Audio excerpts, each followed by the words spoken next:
Welcome to our channel. Watch till the end.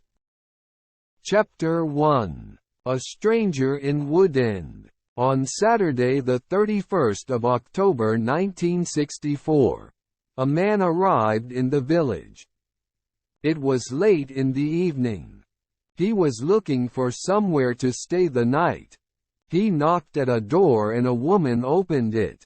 "Good evening, madam," the man said. "I'm sorry it's so late.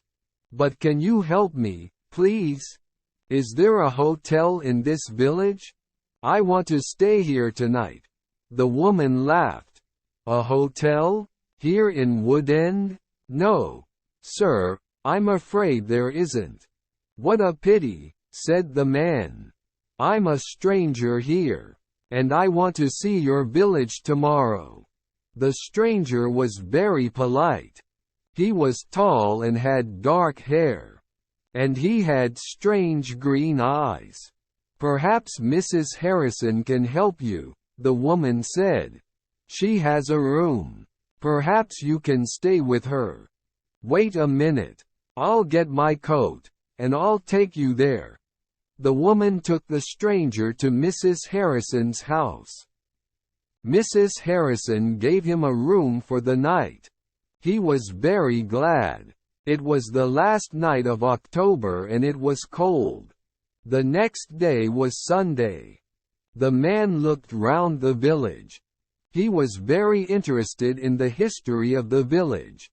He met some of the villagers and asked them their names. But he did not visit the church. That was unusual. The church in Woodend was the most beautiful building in the village.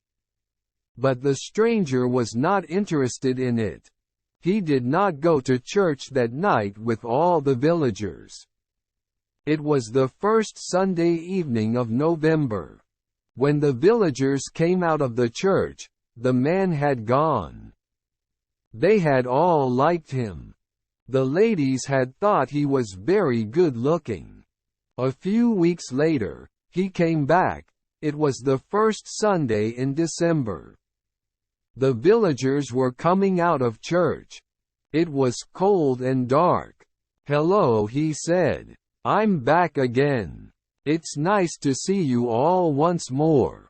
His next words surprised everyone.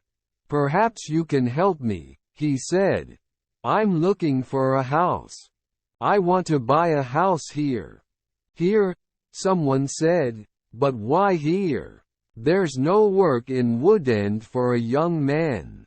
All the young people leave the village. They find work in Lydney, the nearest town." "I'll get a job somewhere," the stranger said. "Perhaps Ir Lydney." Then one of the villagers told him about old Mr. Smith's house. Mr. Smith had died in the summer. His house was empty. It was for sale. The house was on the corner of Mare Street and Church Lane. "I'll ask about the house tomorrow," said the young man. "Perhaps I'll be lucky. Goodbye. I'll see you soon." The villagers watched him leave. They all saw his car. It was very big and luxurious.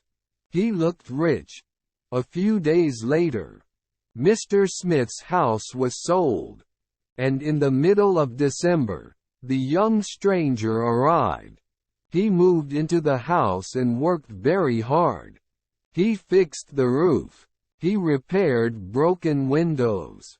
He painted and decorated. He changed the whole house. But there was a big surprise for the villagers. On the morning of Monday the 21st of December, they saw a big sign over the front of the house. And on the sign were these words. Subscribe for more videos. Thanks for watching.